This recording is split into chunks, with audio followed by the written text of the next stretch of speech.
Au nom du Père et du Fils et du Saint-Esprit, ainsi soit-il.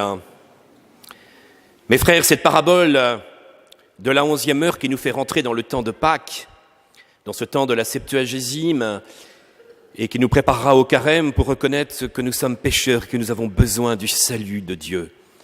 Voilà, nous sommes maintenant tournés vers le mystère de la croix et de la résurrection en attendant d'être délivrés. Et l'Église nous fait méditer cette parabole pour que nous rendions compte que nous sommes tous appelés par le Père, par ce maître du domaine, à travailler à la vigne, à vivre de ce mystère du salut, à être transformés par cette gloire de Dieu. Nous sommes tous appelés à vivre de la sainteté et à évangéliser. Cette parabole de la 11e heure peut signifier les différents appels de Dieu au cours de l'histoire, dans l'histoire du salut, en appelant évidemment après le péché, Noé, Abraham, Moïse, les prophètes, et puis enfin le Christ qui vient lui-même et l'appel de toutes les nations. Mais c'est tout simplement l'appel, comme je le disais aux enfants, pour chacun d'entre nous, parce que nous sommes, ces mauvais élèves. Nous sommes là à traîner, à rien faire, tout au long de la journée. Ça veut dire que nous sommes loin du mystère de Dieu, en ne comprenant pas suffisamment, que nous sommes appelés à vivre du mystère du Christ et de la sainteté. Donc, premier enseignement, c'est d'abord Dieu qui nous appelle lui-même par amour, par pure bonté. C'est lui qui vient chercher l'homme. Plus que l'homme n'est en quête de Dieu, c'est Dieu qui est passionné par nous. Non, il ne dort pas, il ne sommeille pas, le gardien d'Israël, dit le psaume. Et dès le petit matin, c'est encore lui qui sort sur la place afin d'embaucher des ouvriers pour sa vigne. Dans la création, le premier demandeur d'emploi, c'est le Créateur lui-même. Et nul, à son appel universel, ne risque de rester au chômage. Car la moisson est abondante et les ouvriers peu nombreux. Que ça soit la 3e, à la 6e, 9e ou 11e heure, il sort inlassablement à la rencontre de l'homme. C'est le Père qui vient à la rencontre de son Fils pour lui donner son pardon et son amour. Allez vous aussi à ma vigne. Dieu ne cesse jamais de se lever pour s'avancer vers nous. Où que nous puissions être, où que nous ayons fui, il marche vers nous. Si j'escalade les cieux, tu es là. Qu'aux enfers je me couche, te voici, dit le psaume. Le désir qu'il a de nous est tel qu'il ne cesse tant qu'il ne nous a pas sauvés. Le Fils de l'homme est venu chercher ceux qui étaient perdus. Ce n'est pas nous, dit l'épître de Saint Jean, qui l'avons aimé le premier, c'est lui qui nous a aimés. C'est donc un mystère du salut et un appel à cet amour. La vie chrétienne, c'est de savoir que nous sommes appelés à être transformés par lui et à vivre cette histoire d'amour. Mais c'est une vocation, la vie chrétienne. C'est un appel à la sainteté. C'est Dieu qui nous donne des signes.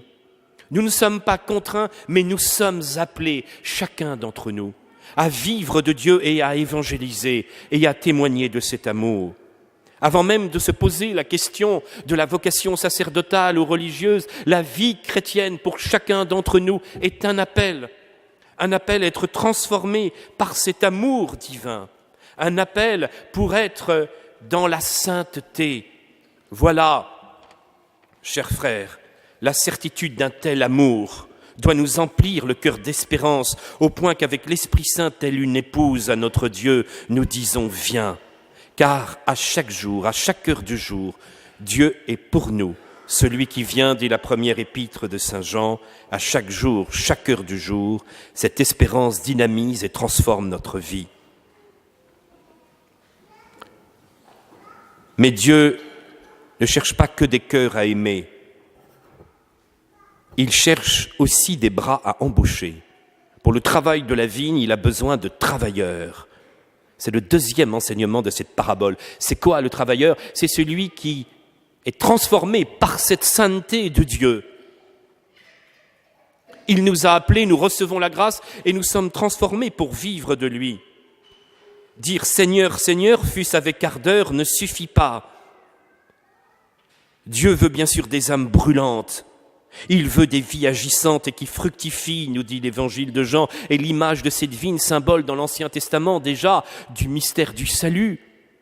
Cette vigne, ça va être notre vie chrétienne. La terre nous a été donnée pour qu'elle soit remplie et soumise. Nous sommes dans la vigne pour recevoir véritablement la sève, le sang du Christ qui va nous transformer.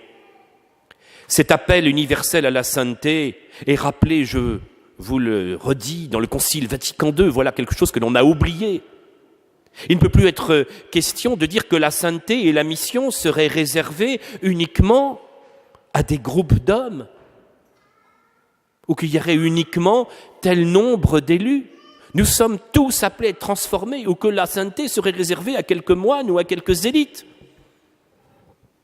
Ce que les saints ont porté profondément dans leur cœur en voulant évangéliser tous les hommes, en voulant leur apporter la sainteté. Saint François de Sales, que nous avons fêté cette semaine, qui avait ce désir véritablement de transformer les cœurs dans tous les milieux, de donner la piété, même à la cour, même chez les gens simples, dans tous les milieux. Lui qui a arraché 70 000 âmes au protestantisme. Eh bien, Saint François de Sales avait ce désir de sainteté pour tous les hommes. Alors le problème dans nos vies, c'est qu'on dit oui, la vigne, on verra plus tard. Alors au moment de mourir, peut-être qu'on y pensera. D'abord, la mort vient comme un voleur, vous le savez bien. Et puis deuxièmement, ce n'est pas un calcul, la foi. C'est voir aussi notre foi et notre vie chrétienne comme un espèce de poids moral et lourd et de contrainte. C'est une histoire d'amour et d'appel à cette transformation par Dieu. Il y a donc un manque de générosité dans notre cœur. Nous sommes appelés à vivre une véritable histoire d'amour. Et cette sainteté est une transformation. Alors oui, nous sommes faibles, bien sûr. Et nous avons peur parfois de répondre à cet appel de Dieu. Mais encore faut-il que nous croyions vraiment de tout notre cœur que cet appel est pour notre bien. C'est une histoire d'amour et de dire au Seigneur notre faiblesse pour que nous puissions participer à cette vigne. Ne soyons pas accablés par la chaleur du jour, par le poids du travail. Ne soyons pas, des syndicalistes revendicateurs, mais soyons avant tout des chrétiens généreux, heureux de vivre de ce mystère de la présence de Dieu en comprenant que cette sainteté est pour nous, pour notre transformation intérieure et pour que nous puissions alors être vraiment des témoins de cet amour de Dieu. Je suis venu allumer un feu sur la terre et je voudrais déjà que ce feu soit répandu dans le monde. Alors ce feu de charité, de la présence de Dieu, nous devons le vivre avec plus de générosité. Chers frères, pour ne pas tomber dans la jalousie, c'est le troisième enseignement de cette parabole, pour ne pas nous plaindre, comme tout à l'heure, dans cette image pour les enfants du petit Robert qui se plaignait de Roger, nous avons besoin pour sortir de notre jalousie, d'avoir de la générosité du cœur et de sortir, vous voyez, de l'habitude, du ritualisme. Et comme nous avons besoin, bien sûr, d'être marqués par des habitudes et par le rite, et c'est important, et Dieu sait que notre foi est ancrée, car c'est la colonne vertébrale de l'homme. Et nous avons besoin de ces signes réguliers pour être dans la persévérance, mais attention, pour ne pas tomber dans l'habitude ou le pharisaïsme. C'est-à-dire que notre religion devienne en fin de compte très extérieure, en oubliant ce feu intérieur qui doit nous transformer et que le rite est là pour nous signifier justement la présence de Dieu et l'appel à la conversion continuelle dans la foi, l'espérance et la charité. Nous serions tentés de vivre dans des habitudes bien pensantes ou bien... Non. Nous devons être passionnés par cet amour de Dieu. Où en sommes-nous dans nos actes de générosité pour vivre de l'Eucharistie en semaine? Pour avoir ce désir d'évangéliser autour de nous, pour être des témoins de la charité envers les plus pauvres, pour arriver véritablement à sortir d'un ritualisme et de se faire vraiment, de penser à une confession tous les mois, non pas par habitude, mais par amour de Dieu, parce que je suis pécheur et que j'ai besoin de ce pardon de Dieu. Les ouvriers de la 11e heure ont mis beaucoup d'ardeur. Ils sont arrivés les derniers, mais ils sont ceux qui sont transformés par cet amour de Dieu. Alors demandons à vivre plus profondément de cette charité. Il n'y a pas d'injustice dans la récompense de l'ouvrier de la 11e heure.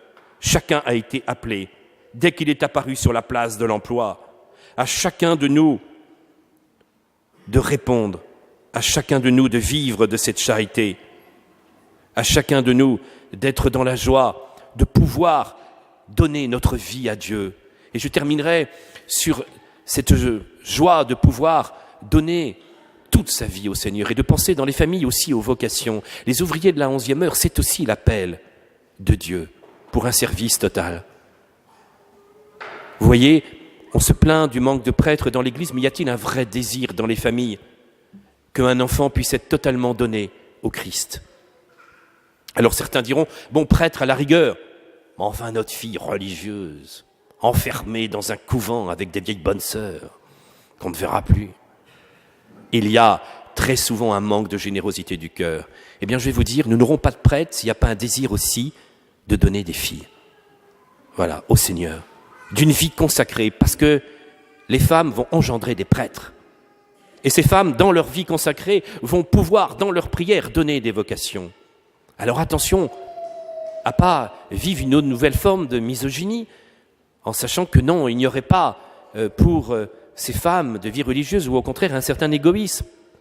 Non, notre vie chrétienne va jusqu'au désir de consécration, non seulement pour nous, si vous êtes mariés, dans la vie conjugale, mais une consécration aussi pour les enfants, désir d'une générosité, d'un don total de la vie. Ça passe aussi par cet appel. Alors demandons au Seigneur d'être les ouvriers de la 11e heure avec joie, générosité, et le feu de la charité remplira nos cœurs. Au nom du Père et du Fils et du Saint-Esprit, ainsi soit-il.